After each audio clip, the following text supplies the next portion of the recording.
Hello guys, तो कैसे आप लोग? स्वागत करता हूँ आपका हमारे यूट्यूब चैनल में एक नई वीडियो के साथ। लास्ट की वीडियो हमने सीएसएस के सिलेक्टर्स और सीएसएस को हमारे एचटीएमएल पेज में कैसे इंक्लूड करते हैं उस बारे में बात की थी। तो गाइस, आज की वीडियो हम सीएसएस की कुछ इंपॉर्टेंट प्रॉपर्टीज के बारे में बात करेंगे जो आपको सीएसएस का यूज करते हुए और सीएसएस की एचटीएमएल में स्टाइलिंग प्रोवाइड करते टाइम बहुत ज्यादा यूज में आने वाली है। तो गाइस, वीडियो स्टार्ट करने से पहले मैं आपको बताना चाहता हूँ, अगर अभी तक आपने हमारी सीएसएस की प्लेलिस्ट को एक्सेस नहीं किया है तो जल्दी से जाके आप सीएसएस की प्लेलिस्ट को एक्सेस कर लीजिए और बेल नोटिफिकेशन भी ऑन कर दीजिए चैनल को सब्सक्राइब करके, ताकि इस प्लेलिस्ट से रिलेटेड जो भी अपडेट्स है वो सबसे पहले आप तक पहुंच सके। तो चलिए गाइस, आज की हमारी वीडियो को यहाँ पे स्टार्ट करते हैं।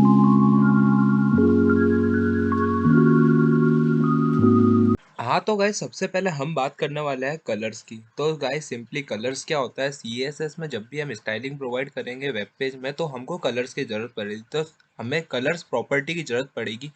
तो कलर्स क्या होते हैं, जैसे कि टेक्स्ट का colour, background colour, border colour और ऐसे बहुत ही सारे कलर्स की प्रॉपर्टी होती है जिसका यूज़ करके हम हमारे एचटीएमएल पेज या फिर एचटीएमएल वेबसाइट को स्टाइलिंग प्रोवाइड करते हैं। और उस कलर की काफ़ी सारी वैल्यू होती है और वैल्यू को लिखने का काफ़ी डिफरेंट डिफरेंट तरीके होते हैं। तो सब हम अभी इस वीडियो में बात करने वाले हैं आरजीबी कलर वैल्यू की और हेक्साडेसिमल कलर वैल्यू के बारे में। हाँ तो गाइस कलर्स को और अच्छी तरह से समझने के लिए यहाँ मैं हमारे वीएस कोड में आ चुका हूँ। वीएस कोड में आने के बाद सिंपली मैं एक colour dot H T M L नाम से एक फाइल क्रिएट कर दूंगा। और फाइल क्रिएट करने के बाद मैं यहाँ पे एच टी एम एल का जो स्टार्टर टेम्पलेट है वो क्रिएट कर दूंगा और टाइटल में मैं लिख दूंगा कलर प्रॉपर्टी। कलर प्रॉपर्टी लिख दिए, उसके बाद बॉडी टैग में मैं एक H1 टैग को क्रिएट करूंगा। H1 टैग में लिखूंगा हमारे चैनल का नाम लिख दूंगा H1 टैग में। हमारे चैनल का नाम लिख दिया मैंने H1 टैग के थ्रू।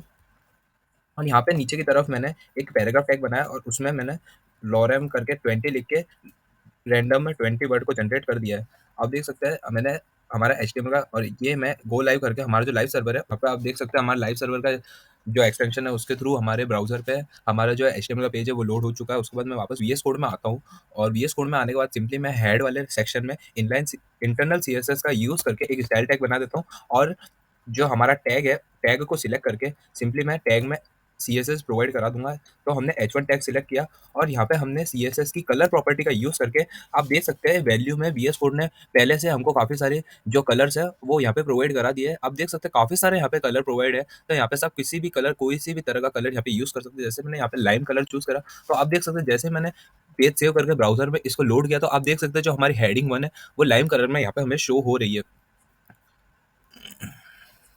तो ये जो हमारी हेडिंग है वो लाइम कलर में यहाँ पे हमको शो हो रही है। और आप देख सकते हैं जैसे आप आपके जो माउस है उसको जो ये कलर है उस पर होवर करेंगे तो आप देख सकते हैं यहाँ से आप कलर भी अपने हिसाब से यहाँ पे अपने आप चेंज कर सकते हैं यहाँ से। और वैसे वीएस कोड में आपको प्री डिफाइंड काफी सारे कलर मिल जाएंगे जिसका यूज करके आप आपकी वेबसाइट को और भी ज्यादा अट्रैक्टिव बना सकते हो। तो यहाँ पे मैं एक वापस एक पैराग्राफ टैग को भी सिलेक्ट कर लेता हूँ। पैराग्राफ टैग को सिलेक्ट करने के बाद जो कलर प्रॉपर्टी है उसमें इस बार हम हेक्साडेसिमल हेक्साडेसिमल कलर की वैल्यू को स्टोर करेंगे। जैसे यहाँ पे मैंने हेक्साडेसिमल में 000 सिलेक्ट करा, यानी जो इंटेंसिटी है वो 000 है।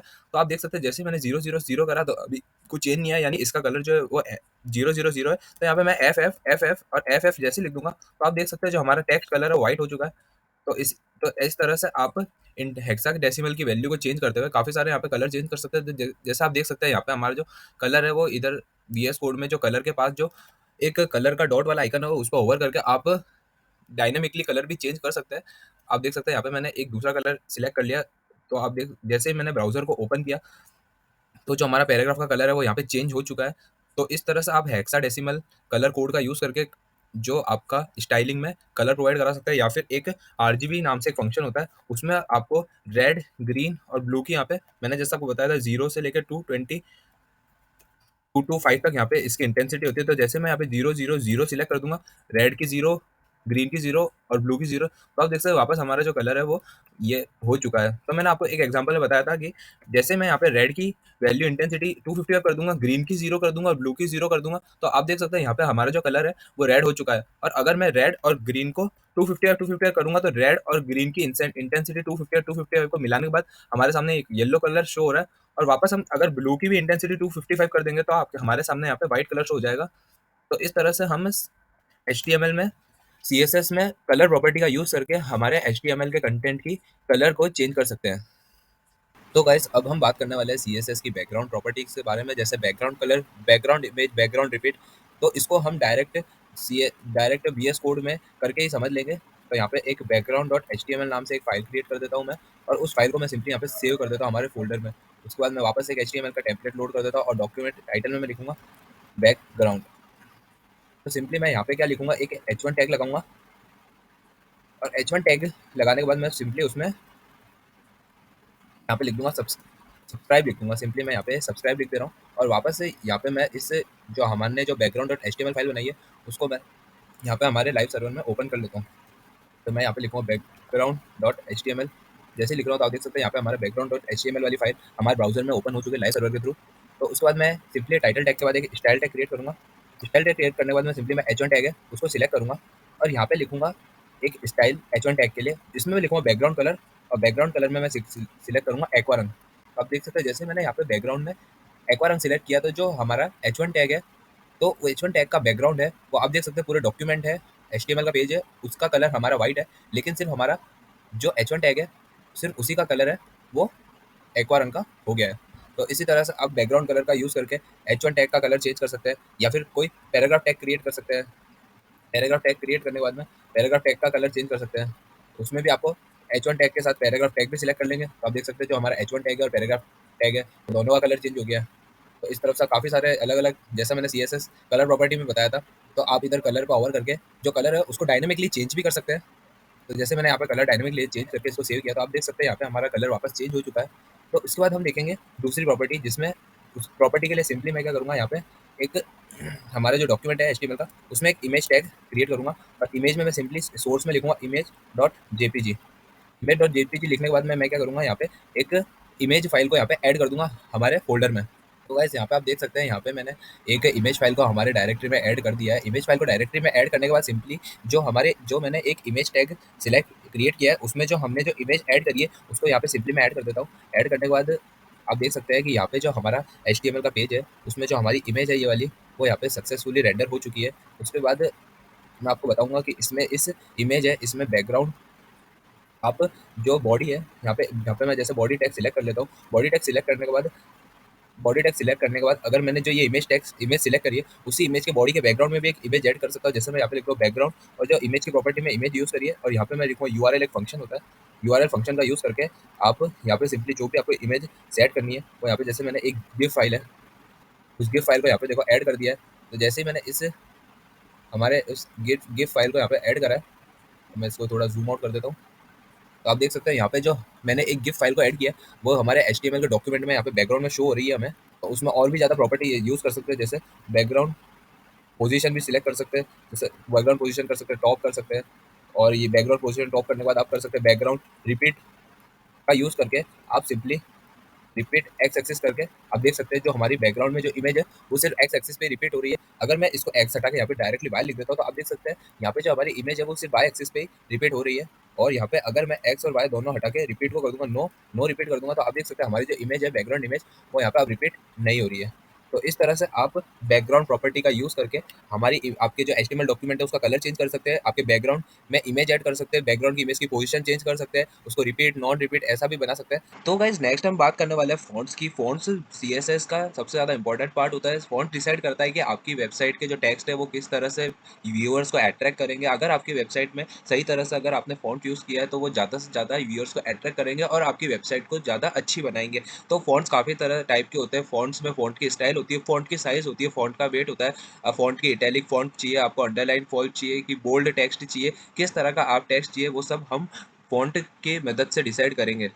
तो गाइस फ़ॉन्ट्स को और अच्छी तरह समझने के लिए मैं सिंपली यहाँ पे VS कोड में आ चुका हूँ। VS कोड में आने के बाद वापस मैं एक नई फाइल बनाऊंगा font.html नाम से।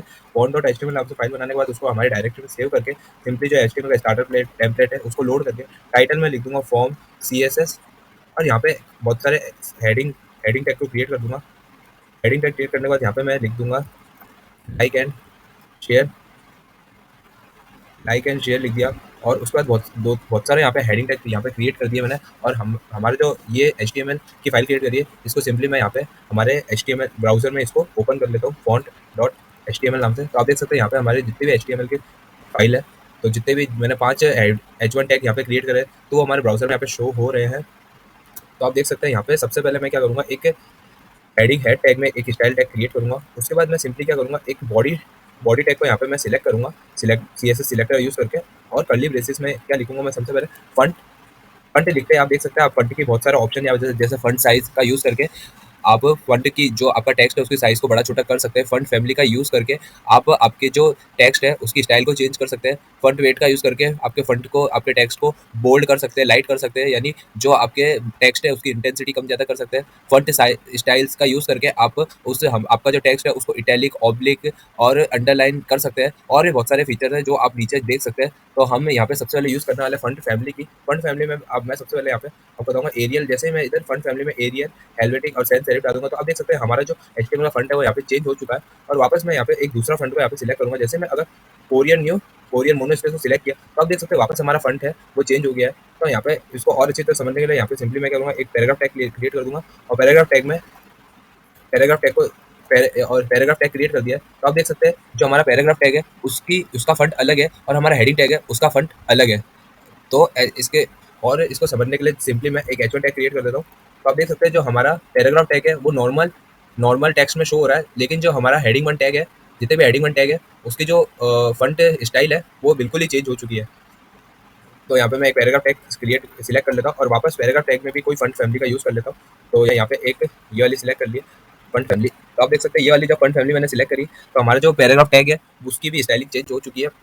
तो अब मैं क्या करूँगा, अब मैं कुछ दूसरी फंट साइज़, अब मैं आपको फंट साइज़ के बारे में बता देता हूँ। फंट साइज़ का यूज़ करके आप फंट को लार्जर, मीडियम, स्मॉलर काफ़ी सारा कर सकते हैं। आप खुद के हिसाब से डायनेमिकली भी फंट का वो चेंज कर सकते हैं। जैसे मैं फंट साइज़ को 50% कर देता हूँ, तो आप देख सकते हैं जो हमारे जितने भी हेडिंग वन टैग है उसकी जो साइज़ है वो 50% हो चुकी है। अगर मैं 90% कर देता हूँ तो आप देख सकते हैं जो जितनी फंट है उसकी साइज़ 90% हो चुकी है। अगर मैं इसको कर देता हूँ 100%, तो आप देख सकते हैं अभी जो नॉर्मल है वो नॉर्मली 100% हो चुकी है। अगर मैं 48 पिक्सल कर देता हूँ, तो अगर फंट की साइज़ हमारी 48 पिक्सल हो जाएगी। अगर मैं इसको 480 कर देता हूँ, तो आप देख सकते हैं हमारे जो टेक्स्ट है उसकी साइज़ 480 पिक्सल हो चुकी है। तो सिंपली मैं क्या करूँगा, अभी इसको 58 पिक्सल पर ही रख देता हूँ, और आपको दूसरे फंट की दूसरी प्रॉपर्टीज़ के बारे में बताता हूँ, जिसका नाम है फंट स्टाइल। तो फंट स्टाइल का यूज़ करके आप अपने टेक्स्ट को इटैलिक कर सकते हैं। जैसे मैं इटैलिक करूँगा तो आप देख सकते हैं हमारा जो टेक्स्ट है वो इटैलिक फॉर्मेट में आ चुका है। और अब दूसरी एक और प्रॉपर्टी के बारे में बताऊंगा। और भी बहुत सारी फंट स्टाइल की प्रॉपर्टी हो सकती है जिसको आप एक्सप्लोर करके नीचे कमेंट में मुझे बता सकते हैं। नीचे कमेंट करके आप बता सकते हैं कि आप कौन सी प्रॉपर्टी आपने सिलेक्ट करी। अगर आपको कोई दिक्कत आती है तो आप मुझे नीचे कमेंट करके बता सकते हैं कि आपको इस चीज़ में प्रॉब्लम आ रही है। मैं जरूर उसका हल आपको कमेंट सेक्शन में बताऊंगा। तो अब मैं यहाँ पे करूँगा फंट वेट का यूज़ करके हमारा जो टेक्स्ट है उसको लाइट कर दूंगा। तो जैसे ही मैंने फंट वेट को 100 किया तो हमारा जो H1 टैग है वो लाइट हो चुका है, यानी जो H1 टैग की इंटेंसिटी है वो कम हो चुकी है। तो यहाँ पे 100 से लेकर 900 मैक्सिमम लिमिट है फंट वेट की। तो 900 में सबसे एकदम बोल्डर हो जाएगा टेक्स्ट, और 700 करेंगे तो हमारा टेक्स्ट वो बोल्ड हो जाएगा। 400 में जो हमारा टेक्स्ट है वो नॉर्मल वे में शो होएगा। तो इस तरह से आप फंट का यूज़ करके आपकी जो वेबसाइट है उसमें फंट आपका जो टेक्स्ट है उस पर स्टाइलिंग, फॉर्मेटिंग का यूज़ करके आपके जो HTML पेज है उसको डिज़ाइन और ज़्यादा अट्रैक्टिव बना सकते हैं यूजर्स के लिए। तो गाइस वीडियो एंड करने से पहले फटाफट हम कुछ एक्स्ट्रा टेक्स्ट के बारे में देख लेते हैं जो आपके CSS की स्टाइलिंग में बहुत ज़्यादा काम आने वाले हैं। तो यहाँ पे मैंने एक पैराग्राफ टैग क्रिएट कर दिया है।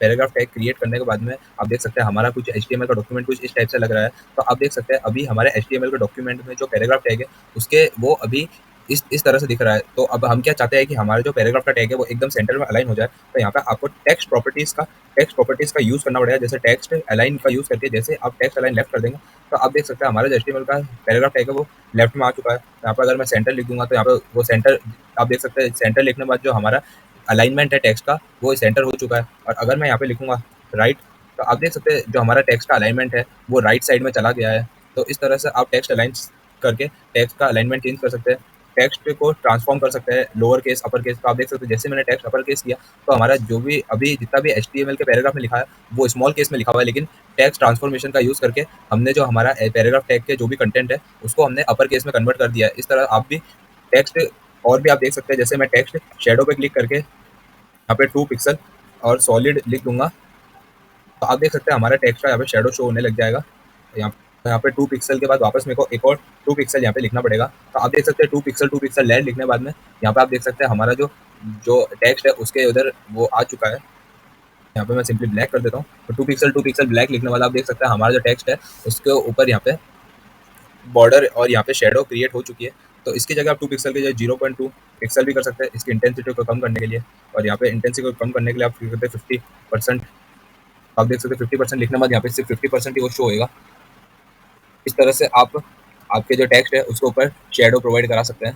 तो अभी मैं इसको अभी मैं इसको डिलीट कर देता हूँ यहाँ से, और यहाँ पे मैं एक और दूसरी text decoration, text overflow, text rendering और बहुत सारे टेक्स्ट के फीचर्स होते हैं जिसका यूज़ करके आप आपके HTML और CSS पेज में स्टाइलिंग प्रोवाइड करा सकते हैं। वीडियो एंड करने से पहले मैं आपको बताना चाहता हूँ, अगर अभी तक आपने हमारे चैनल को सब्सक्राइब नहीं किया है तो जल्दी से जाकर हमारे चैनल को सब्सक्राइब करके बेल नोटिफिकेशन को ऑन कर दीजिए ताकि चैनल पे आने वाले अपडेट आपको सबसे पहले मिल सके। अगर अभी तक आपने हमारे चैनल पे वेब डेवलपमेंट वाली प्लेलिस्ट को एक्सेस नहीं किया है तो गाइस जल्दी से जाके वेब डेवलपमेंट वाली प्लेलिस्ट को एक्सेप्ट कर दीजिए ताकि आपको वेब डेवलपमेंट सीखने में कोई दिक्कत ना हो। अभी तक हमने HTML और CSS के ट्यूटोरियल्स को अपलोड कर दिया है। आने वाले वीडियोस में और भी ज़्यादा वेब डेवलपमेंट के वीडियोस अपलोड होंगे, तो जल्दी जाके हमारे चैनल सब्सक्राइब कर दीजिए और बेल नोटिफिकेशन भी ऑन कर दीजिए ताकि चैनल पे आने वाले अपडेट आपको सबसे पहले मिल सके। तो बस गाइस आज की वीडियो में इतना ही, मिलते हैं आपको CSS की एक नई वीडियो में। तब तक के लिए keep learning and keep exploring.